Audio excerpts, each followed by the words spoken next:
بسم اللہ الرحمن الرحیم، السلام علیکم محترم ناظرین۔ جس طرح کہ آپ سب کو معلوم ہے کہ آج کل سوشل میڈیا پر اور میڈیا پر ایک خبر چل رہی ہے، گردش کر رہی ہے ملالہ یوسفزئی کے بارے میں، جس میں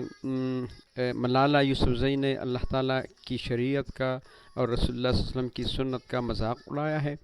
اور شادی اور نکاح کے بارے میں کہا ہے۔ ایک انٹرویو میں، یہ برطانیہ کے ووگ میگزین کو انٹرویو دیتے ہوئے، اس نے یہ کہا ہے کہ مجھے آج تک سمجھ نہیں آئی کہ لوگ شادیاں کیوں کرتے ہیں اور پارٹنرز کیوں نہیں رکھتے۔ تو اس سلسلے میں بہت سے لوگوں نے، علماء کرام نے، social media T V channels نے بہت کچھ کہا ہے، سب نے ان کی مذمت کی ہے، لیکن پشاور کے معروف مفتی شہاب الدین پوپلزئی صاحب نے جو کام کیا ہے یہی شریعت کے مطابق ہے، اور انہوں نے بہت بڑا زبردست کام کیا ہے، کیونکہ عالم ہے، ان کو پتہ ہے کہ معاشرے میں ہر طرح کے لوگ پائے جاتے ہیں جو بات کا بتنگڑ بھی بناتے ہیں، الفاظ کو ہیر پیر کر اور بیان کو توڑ مروڑ کر بھی پیش کرتے ہیں، لوگوں کے لیے مصیبت اور مشکلات پیدا کرتے ہیں، یعنی منفی اور سوچ رکھنے والے، شیطانی سوچ رکھنے والے، چغل خور جس کو کہتے ہیں، وہ پائے جاتے ہیں۔ تو اس لیے اللہ تعالیٰ نے قرآن میں فرمایا ہے کہ اے مسلمانوں، اگر تمہیں کوئی فاسق خبر دے تو تم اس کی اچھی طرح تحقیق کر لیا کرو، ایسا نہ ہو کہ نادانی میں کسی قوم کو ایذا پہنچاؤں اور پھر اپنے کیے پر نادم ہو۔ تو اس اللہ تعالیٰ کی ہدایت کو مد نظر رکھتے ہوئے محترم پوپلزائی صاحب نے ٹویٹر پر ملالہ کے والد ضیاء الدین یوسفزئی سے اس کی تفصیل مانگی، تو ضیاء الدین صاحب نے جو رپلائی دی ہے وہ اس سے بھی زیادہ افسوسناک ہے جو ملالہ کا بیان ہے۔ انہوں نے صرف اتنا کہا ہے کہ آپ یہ اسکرین پر دیکھ رہے ہیں کہ ایسی محترم مفتی پوپلزئی صاحب، ایسی کوئی بات نہیں، میڈیا اور سوشل میڈیا نے انٹرویو کے اقتباس کو سیاق و سباق سے نکال کر تبدیل کر کے اپنی تعویلات کے ساتھ شیئر کیا ہے، اور بس۔ تو پھر اس کی تفصیل تو بتانی چاہیے تھی نا۔ ملالہ یوسفزئی آج کل بچی نہیں رہی، وہ 14-15 سال کی جب اس کو شوٹ کیا گیا تھا سوات میں، اب وہ ایک عورت ہے، اور آکسفورڈ یونیورسٹی سے اس نے ڈگری کی ہے، وہ گریجویٹ ہے، اور U N O international level کے جو فورمز ہے وہ ان پر تقریریں کرتی ہیں، اور خواتین کے حقوق کے لیے لڑنے کا دعویٰ کرتی ہے کہ میں ان کے لیے لڑوں گی۔ تو اگر وہ اتنا سب کر سکتی ہے، تو پھر سب سے پہلے تو اس کو آگے آنے چاہیے تھا، اور اس وہ میگزین کے خلاف دعویٰ دائر کرنا چاہیے تھا کہ اس نے میرے بیان کو توڑ مروڑ کر پیش کیا ہے، اس پر ہرجانے کا دعویٰ بھی کر سکتی تھی، اور یہ پاکستان یا انڈیا نہیں ہے، یہاں پر 1-2 پیشیوں میں یہ کیس فیصلہ ہو چکا ہوتا اس کا اب تک، اور اس کو باقاعدہ ہرجانے کی رقم بھی یہ حاصل کر چکی ہوتی، لیکن نہ ملالہ نے ایکسپلینیشن کی، نہ اس کے والد ضیاء الدین صاحب نے ایکسپلینیشن کی کہ اس کا مقصد کیا تھا بیان کرنے کا، کیا بیان کرنا چاہتی تھی۔ کبھی کبھی انسان منہ سے بات نکل جاتی ہے، توبہ کا دروازہ بھی کھلا ہے، ایکسپلینیشن کا دروازہ بھی کھلا ہے، اور بڑے بڑے علماء، بڑے بڑے جو اسکالرز ہیں، ان سے غلطیاں ہو جاتی ہیں۔ تو انہوں نے صرف اتنا کہنا تھا کہ مجھ سے غلطی ہوئی ہے، میں یہ کہنا چاہتی تھی لیکن میں یہ کہہ گئی۔ تو نہ تو اس نے میگزین کے خلاف ہرجانے کا دعویٰ کیا ہے، ان کے خلاف ایکشن لیا ہے، نہ اس نے اس کی صفائی میں خود کچھ بولا ہے، اور نہ اس کے والد نے کچھ ایکسپلینیشن دی ہے۔ تو اس کا تو برملا کہا جا سکتا ہے کہ آؤٹ آف کنٹیکسٹ نہیں ہے، یہ ہو بہو وہی بیان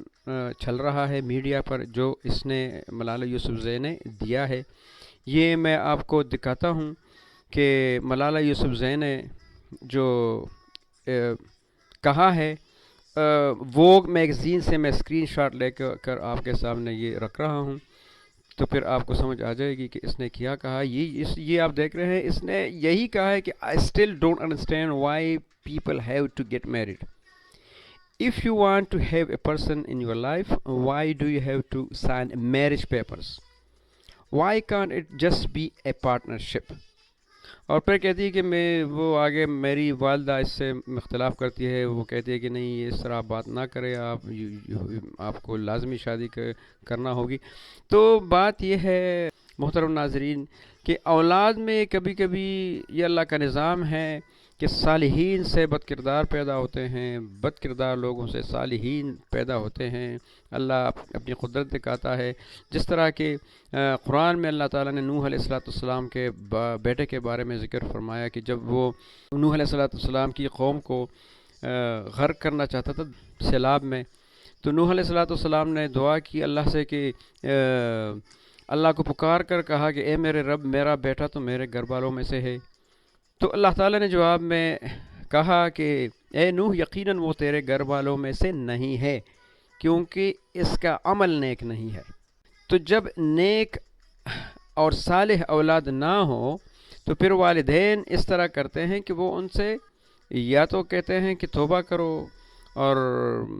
واپس اپنے صراط مستقیم پر آ جاؤ, اگر نہیں تو پھر گھر سے نکال دیتے ہیں, راہیں جدا کر دیتے ہیں. اور اس کی ایک زندہ مثال اور بالکل ریسنٹ مثال آپ نے حریم شاہ کے والد کی صورت میں دیکھا ہوگا کہ جب حریم شاہ نے حد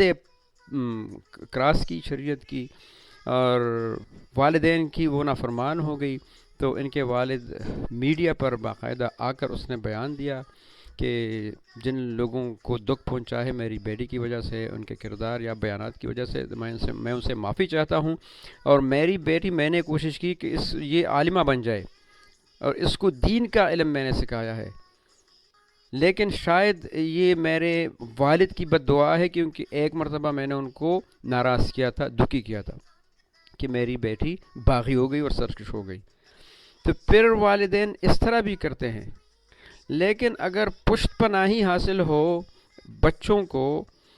پیرنٹس کی, چاہے وہ والد ہو یا والدہ ہو, تو پھر وہ ایسا ہی ہوتا ہے جس طرح ملالہ کی صورت میں. کیونکہ ملالہ کے والد ضیاء الدین صاحب نے ایک کتاب لکھی ہے لیٹ ہر فلائی, اس کو اڑنے دو. تو اڑنے دو کا مطلب یہ تو نہیں ہونا چاہیے کہ شریعت ہی کو کراس کرے, اور شریعت کے اندر اللہ تعالیٰ نے جو حدود مقرر کیے ہیں مسلمان ہونے کے ناطے ہم سارے اس کے پابند ہیں. اور اگر کوئی حدوں کو کراس کر جائے تو پھر تو وہ دین سے نکل جاتا ہے, وہ تو پھر اللہ کا باغی ہوا, رسول اللہ صلی اللہ علیہ وسلم کا باغی ہوا, اور وہ دین سے نکل کر کفر یا منافقت کے حدود میں داخل ہو گیا. آپ یہ پڑھ سکتے ہیں, کتاب انہوں نے چھاپی ہے ضیاء الدین صاحب نے, امریکہ کی ایک کمپنی ہے publishing company little brown and company. یہ 2018 نومبر 2018 میں اس نے چھپی ہے نیو یارک سے.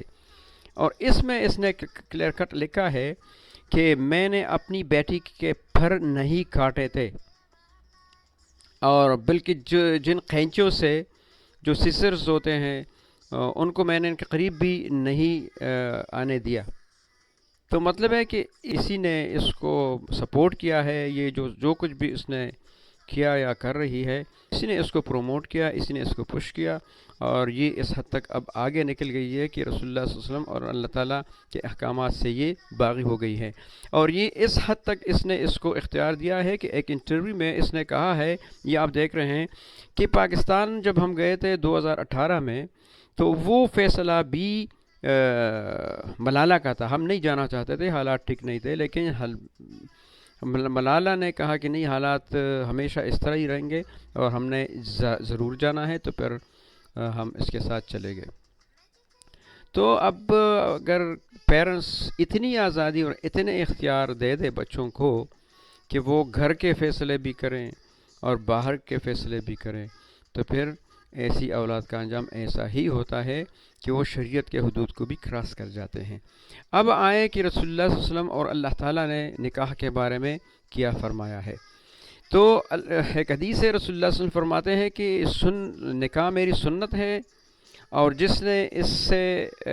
روگردانی کی وہ مجھ سے نہیں ہے, فلیس منی. اور ایک دوسری حدیث میں فرمایا ہے رسول اللہ صلی اللہ علیہ وسلم نے کہ جس نے میری سنت کو چھوڑا اس پر اللہ کی لعنت برستی ہے۔ اور قرآن میں اللہ تعالیٰ فرماتے ہیں کہ گمراہ اور بدترین درجے والے ہیں وہ لوگ